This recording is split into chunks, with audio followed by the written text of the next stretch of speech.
next, what we're going to do is talk some about the properties of an electron. What distinguishes one electron from another? There we go. So the properties of an electron can be described by 4 numbers that we're going to call quantum numbers. If you know all 4 of these, you know what you can know about a particular electron. So first we have the principal quantum number n. This is going to tell us the energy of our electron. Our second quantum number we're going to talk about next is the angular momentum quantum number. We call it L. This tells us about the shape of the electron. So you may remember, for example, from earlier classes, things like where you look at spheres and dumbbells and 4-leaf clovers. That comes from this L quantum number. And we'll look at pictures of all of them in a moment. We then have M sub L, the magnetic quantum number. This is going to tell us about the position of the orbital in relation to the XYZ axis. And then finally, M sub S, our spin quantum number. This tells us the orientation of the spin of the electron. So let's start with our principal quantum number n. So each of these is going to have certain values it can have. So n can be any integer greater than or equal to 1. So n can equal 1, 2, 3, 4, 5, 126,982.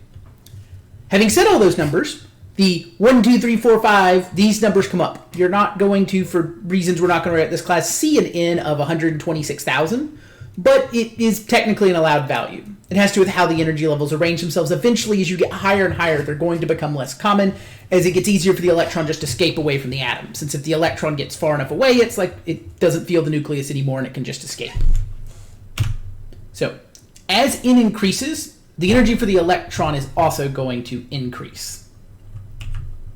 As it increases, the size of the orbital is going to increase as well. This means if you compare two n's, one is n equals 2, one is n equals 4, the electron in n equals 4 is larger. It's in a larger orbital. When we talk about these, one thing about larger and smaller is all the values for the energy are going to be defined as being negative. This is because the electron has some interaction with the nucleus that causes it to be held in orbit.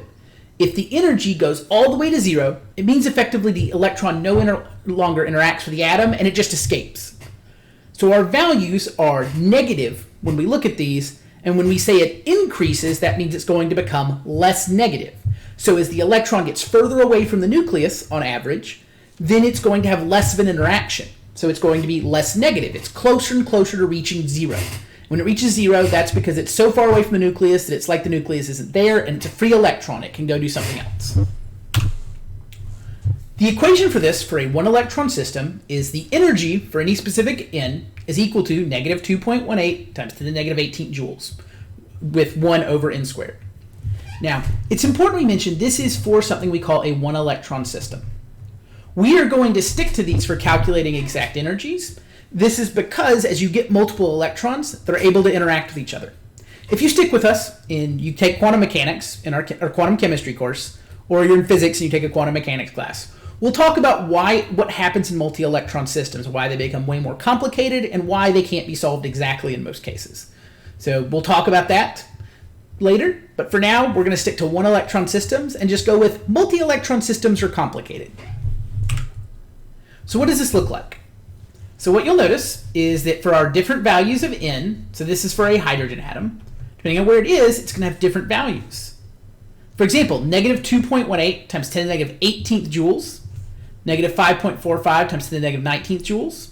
You'll notice each of these, the absolute value of the number, so we're getting smaller. The idea is we're getting less negative. Because these numbers are getting smaller and smaller, they're getting closer to 0. So imagine this with numbers you might be able to see more easily. So if you had negative 0.126, and the next you had negative 0.0126, clearly this number here is closer to 0.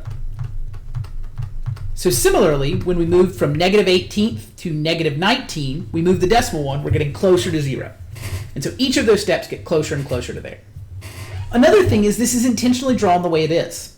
N equals 1 to n equals 2, this jump is by far the largest. And as you go up, you get smaller. So this is smaller. And then down here, n equals 3 to n equals 4, you get smaller again. And it keeps getting smaller and smaller, and all of them are approaching some value up here at the top that isn't drawn of n at infinity is going to be E equals 0. So they get closer and closer together as they get closer and closer to 0. So that gives us N. N is the way we tell how much energy our electron has. As it gets further away from the nucleus, it becomes more positive and it has a less strong interaction. So it becomes a larger value since it's getting closer and closer to 0 and it's a negative number. So next we have our angular momentum quantum number, L. This helps us with our shapes. So L can have whole number values ranging from 0 to n minus 1. Unlike N, L's values are going to be limited by another factor. N is just anything 1 or higher, as long as it's an integer. But L is based on N. So if N is 1, well then L can only be 0, because it's 0 to 0. But on the other hand, let's say N was equal to 5. Well then L could be 0, it could be 1, it could be 2, it could be 3, or it could be 4, since 5 minus 1 is 4.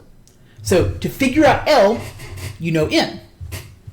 That also means if you know something about L, you know what N could be. So if L was 3, N couldn't be 1, because it wouldn't fall in that range. So these place some limitations on us of what electrons would be allowed to exist. This is the quantum number that's going to determine the shape of our orbital. So each value of L has a different shape. So there are 4 you're going to have to know. And these are the 4 we use the most because they occur naturally in ground state atoms, where the electron exists in these. So we'll start with L equals 0. This is an s orbital. It is spherical. So as a sphere, it doesn't really matter where it is on the XYZ axis. It's always going to be it's symmetrical. So you can rotate this all you want, it wouldn't change it. So L equals 0 is our s orbital, which is spherical. Next you have L equals 1. That's going to be a p orbital. It's shaped like a dumbbell or 2 balloons connected to each other. And so these shapes are going to occur along some specific axis, the x, y, or z axis. L equals 2 is going to be a d orbital. It's going to be shaped like 4 balloons tied together, or a 4-leaf clover in most instances. So we have where it's along here, the yz axis, where it's in the plane of xy, xz, or flat right here with x squared minus y squared. You also have this dzc squared orbital, which is a circular shape, with a donut and then a dumbbell. I'm going to focus on this shape here. You can know this exists, but we're not going to try to ask you to identify that one as closely. It doesn't come. It's just as relevant. I just know it's hard to hold all those ideas in your head. It does take 5 shapes though, and we're also not going to concern ourselves in this course. Why is it takes this weird donut shape with a p orbital? Why isn't it just another set of 4 balloons? We're not going to worry about this here. Now our next shape, L equals 3, is an f orbital. A lot of the shapes, these bottom 4, are going to be 8 balloons tied together. The other option will be these 2 donuts with balloons sticking out of each of them. Again, we're not going to write the technical details of why it does it that way. We're just going to state that it does. Also, I won't worry about that. So these are the shapes of the orbitals that we're working with that will help us figure out where could the electron possibly be located. This will be helpful as you move on to areas such as organic chemistry, where you start to worry about where are my electrons, because they need to interact with each other. So eventually you're going to get to the idea that 2 atoms can bond together, and they're going to bond together by electrons interacting with each other. So the electrons have to be able to see each other. They're going to interact, so we're going to have to come up with orbitals where the orbitals have some type of overlap, so the electron can occur with both atoms, and they can share them together and make a bond. So that's why we're covering this material now. It is relevant where the electron is to figure out what our molecule might be shaped like and how, if it's possible or not, for an electron to get shared between 2 atoms. So that's N and L. So now we have M sub L, the magnetic quantum number. This is going to have allowed values based on L. So it can have values -1 to +1. So for example, if L is 2, then M sub L could be -2, -1, 0, +1, or +2. If L had been 0, it could just be 0. If it was 3, you'd add a -3 and a +3 on the other ends. So it goes negative. It's one of the ones that can be negative and positive. Whereas you notice the first 2, N and L, could only be positive. This one also includes 0. So when it says -L to +L, it means those as endpoints. So it moves one at a time. The value of this quantum number tells you how many orbitals of a shape there are. So since M sub L can have 5 values, when L equals 2, that means there are 5 different M sub L shapes. You'll notice when we were doing those pictures just a moment ago, S only had one shape. That's because S is L0. That means m sub L could only be 0. P had 3 shapes. That was L equals 1.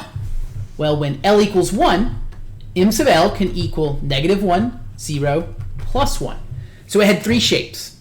And then here, with L equals 2, we have 5 shapes. And that means if you keep going, you go to the next set where L equals 3, then you would have 7 shapes. So we're going to discuss m sub S in a future lecture. So we're going to end on m sub L here. I have another chapter that's coming up where we're going to deal with spin at a later time. We're just going to stick to these 3 for now because they're related to the orbitals and how they look. M sub S is going to be a little different. We'll get there though. But just know for now that m sub S exists, and when we get there, we'll add its criteria and how it relates to these. So now, how do we think about orbitals? So each set of quantum numbers we work with is going to describe an orbital. And now we want to summarize what each of those things is. So the value of n gives the principal energy level, sometimes called a shell. So remember, n tells us what's the main energy level. L is going to give us something called the sublevel or the subshell. So that's the idea that those different shapes, once we get to multi-electron systems, they're going to have different energies to them. So n is our principal energy level. It's the most important for determining energy level. L is going to give us something called a sublevel where we break up that energy level into pieces. So, for example, any electron that was in n equals 2 and L equals 1 would be said to be in the 2p sublevel. So what we do is the n value goes first and the letter goes next. So let's say we had n equals 5, L equals 2. Then that would mean we would have the 5d sublevel. On the other hand, let's say we had n equals 3 and L equals 0. That would be said to be the 3s sublevel. I left off the s by accident. The general pattern is, like I said, the value of n determines the number in front and the L determines the letter for the sublevel. I also have to add one more thing to finish these up before we get to practice. I went through that L equals 0 was S, L equals 1 was P, L equals 2 was D. Because I wasn't worried about the pictures, I forgot to put the title, the L equals 3 is F. So that's our fourth and final one we'll have to know. So you do need to memorize in some way that you know these 4. There are other L values that are possible. They're not going to come up on our periodic table for ground state electrons, and you don't have to memorize them. You have to know that L equals 4 could be a thing. That's an electron that would be allowed according to our rules, but we're not going to worry about the shape or give it a letter. There is a letter to denote all the L's you could go with, but we're just going to stick to 0, 1, 2, and 3. So to finish off this video, we're going to do some practice now.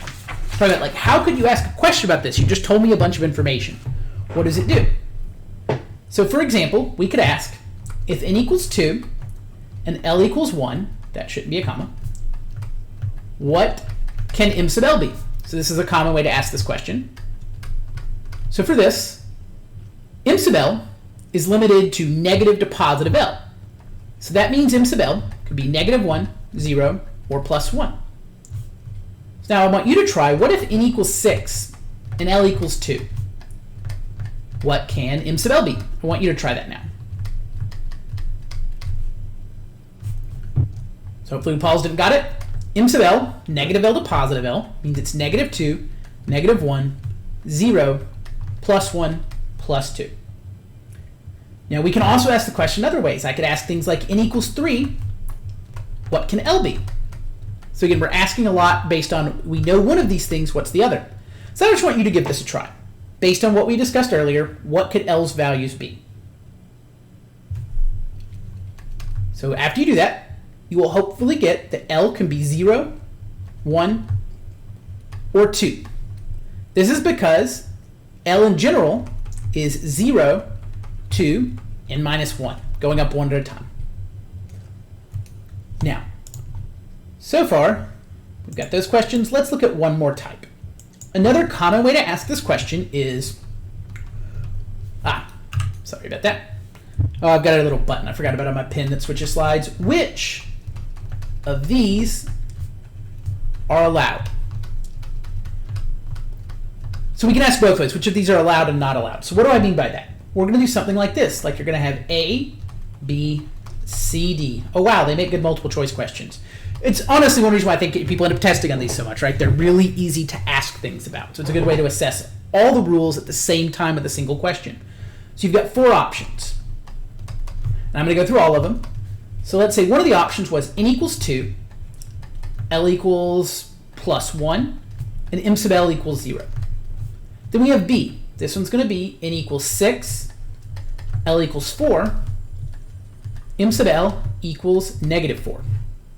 We have C, n is going to be 3, L is going to be 3, and m sub L is going to be 1. And then finally for D, n equals, let's say, 2, L equals 1, and m sub L equals 3. And the question is, which of these follows all the rules? So let's go through one at a time. Let's start with A. A doesn't follow the rule that n has to be 1 or greater. So n can't be negative and it can't be 0. So A is a bad choice. How about B? When n equals 6, L has to be 0 to n minus 1. Well, L can be 4, so that rule's okay. And then m sub L is negative to positive L. Negative 4 matches with that. Bingo, B is good.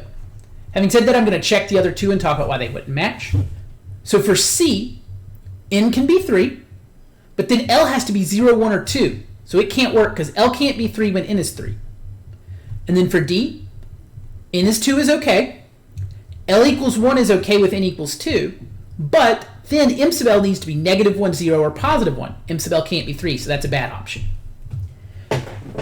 So with this, these are a couple of the ways we can ask questions about this. So if you learn those sets of quantum number rules, we can ask things where we either give you some of the values and ask what others can be, or we can give you questions where we give you a list and say, of these, which is allowed. We could also ask which of these is not allowed. Like maybe you've got 4 options and 3 of them are fine and 1 has a problem. We can ask it both ways. And that's really how you can ask questions about these quantum number concepts.